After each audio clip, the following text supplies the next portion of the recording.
and welcome back to my channel. Today I want to talk about having my eyebrows microbladed. And before you zoom in super tight, these have got makeup on. But I'm going to show you all the pictures and the process. Don't worry.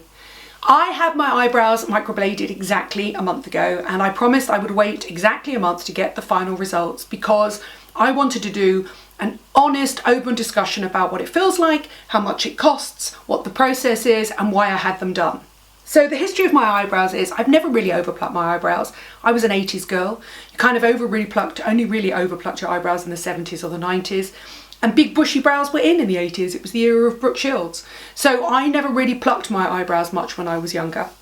So I have quite normal, dark blonde eyebrows, but they're quite short. They don't have any tail down here and down here. And I've talked about it before, and I've talked about the products that I use in my eyebrows. And so many people were getting their eyebrows microbladed that I thought this is my chance to have some colour. But I was also very wary because a lot of the results were what I call an Instagram brow, and I didn't want an Instagram brow. I sat down with my therapist, a lady called Suman, who is probably one of the most famous microblader brow experts in the UK, and I said to her, whatever you do, don't give me squared off insides and don't give me Instagram brows. I don't have anything against Instagram brows. My face is simply too old to carry them off, in my opinion. What I wanted was my brows, but better, my brows with makeup in. And I'm going to show you and talk you through the process of what happens when you turn up. So you turn up, and the first thing that happens is you have your eyebrows numbed up. And they numb them up with a topical cream called Emla.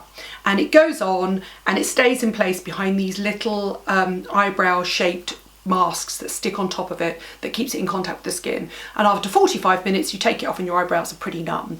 They're not completely numb. You do feel the process, but you don't feel it as much as you would before. Now, here's how microblading works. Essentially a tiny scalpel stroke knife.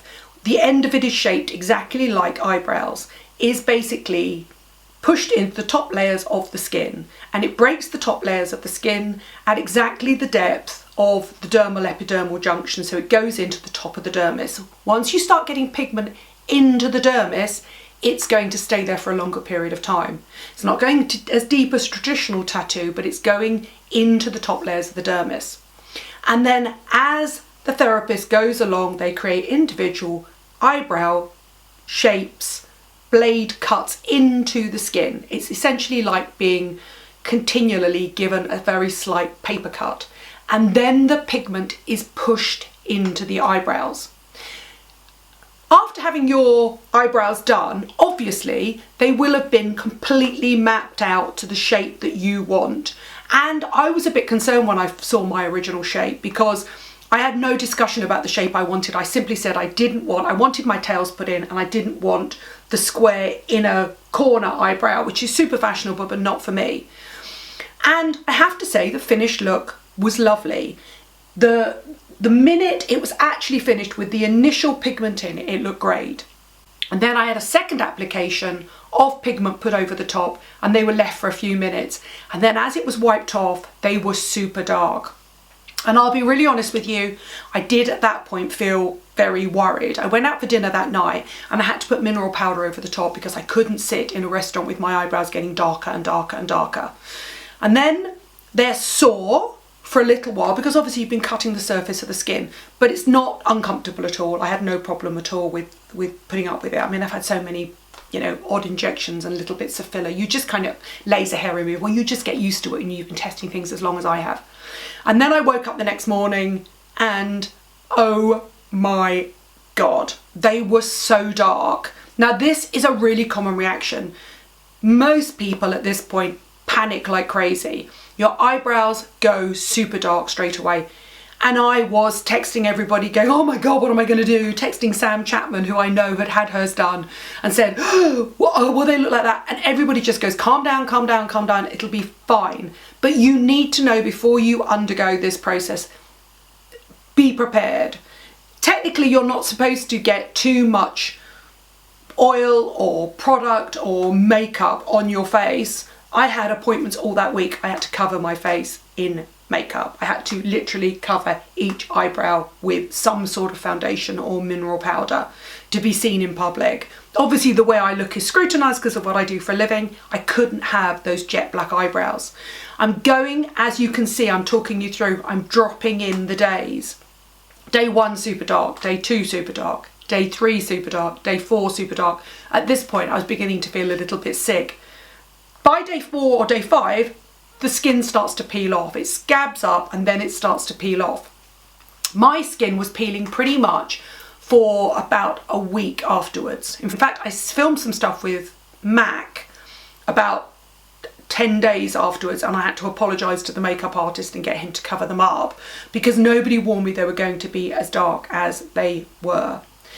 And then they start to settle after about 2 weeks and you start to begin to look normal. When the scabs fall off or the skin rolls off, you start to see the individual strokes. But here's my problem. My brows are still far too dark. I asked for blonde. I got given a blonde dye and for some reason it's gone dark brown on my skin. And this is what nobody ever tells you. It's up to your skin and how it's going to react to that pigment. For some reason, my skin has grabbed onto the pigment a lot. This is what my eyebrows look like now with makeup on. Here's what they look like now without makeup. Everybody under the age of 35 thinks they look great. Everybody over the age of 35 thinks they look too dark. I think they look fine with makeup on. They're a beautiful shape. They really suit the shape of my face. Suman did a great job of marking them out and giving me a good shape. They're not too square here and they've got nice little tails.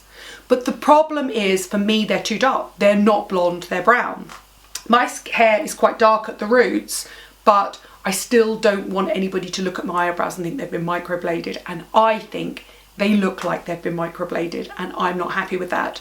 What can I do? What are my options? I either let them fade naturally, and I want your opinion on this. What do you think of my eyebrows? Be honest. You're the greatest group of followers, subscribers out there.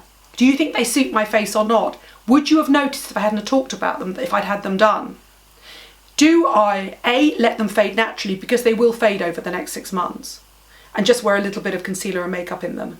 Do I, B, get them lasered because there is a laser that will take the pigment out of my skin without damaging my eyebrows? Or do I walk around, own them and stop putting makeup on them? Option 1, option 2, option 3. I think what I'm probably going to do is just let them fade naturally. I'm not going to risk having any laser work done on them in case it does take the pigment out of my existing eyebrows. And my eyebrows are actually quite a nice dark blonde shape, and I normally put a little bit of makeup in them. With makeup on, I think they look fine. They're a lovely shape. I'm just not happy with the colour of them. And I do think at the end here, they're very, very, very slightly blocky. You can see the hairs, or the individual fake hairs here, but here they're slightly blocky. What I'm doing in the meantime is, guess what? I'm putting my retinol all over them because, as I said recently in my retinol video, it makes my eyebrows shed. It makes my skin shed. Therefore, you're going to encourage the loss of the pigmentation more quickly. The pigment will come out because you're encouraging the skin to shed. That makes sense, right? I'm also using glycolic on them, a 10% solution. I'm using the Paula's Choice one on them. And I'm using the L'Oreal glycolic peel pads on them, which you probably wouldn't normally put them through your eyebrows, but I'm putting them through my eyebrows. So I'm encouraging my skin to shed more quickly in the hope that it takes the pigment out. That's an honest, open account of me having my eyebrows microbladed. That's the pros, that's the cons. Be prepared. I didn't find it that uncomfortable. A lot of people find it uncomfortable. Make sure your Emla cream is left on for a minimum of 45 minutes before. Talk through exactly the shape you want. It's somebody else's aesthetic. It might not be your aesthetic. You've got to be tough with what you're asking for. I was talked into a slightly more Instagram brow than I wanted, but I've ended up really liking the shape. Talk through the colours. Talk through the options of how your skin is going to react to that colour. Be prepared that no two skins are going to react the same way to a pigment. So just because one pigment has been used on somebody doesn't mean to say you're going to get exactly the same colour. So each individual skin reacts to pigment in a different way. Be prepared for downtime. So I've shared some pretty gruesome pictures of what I look like over that month's recovery. To this day, I like the shape. I really like the effect. I just wish they'd gone dark blonde instead of being brown. And I wanted to be really honest and open with you because not all microblading goes well. Not all people are good at microblading brows. And also choose somebody that has your aesthetic. My advice would be, if possible, have a test 1 or 2 strokes to check that the pigment you're going to get and the finish you're going to get will suit what you actually want, will match your existing brows. Make sure that they're not blocky and they're not too dark for you. Be prepared for some downtime and be prepared to pay quite a lot of money. Microblading is not cheap. So now I no longer have to put the makeup into my brows. I have to put makeup through my brows to take the colour down. But over time they will fade, and I'm hoping that in another month's time they'll get lighter and then slowly they'll get better, and then hopefully I'll be super happy with them in a couple of months' time. If that happens, I might well do an update video. This is no judgment on anybody doing microblading. It's no judgment if you have the biggest, squarest brows in the world. I think Suman did a really great aesthetic job of my brows. I think what happened was my body clung onto the pigment. Even she was shocked at how dark they came out. Honesty on Instagram, honesty on YouTube. And I'm really sorry, I should have warned you about all those horrible early morning pictures of me with no makeup on, with blocky brows. Thanks for watching, thanks for subscribing. I'm going to put all the details down below. Choose the right person to create the right brow for you.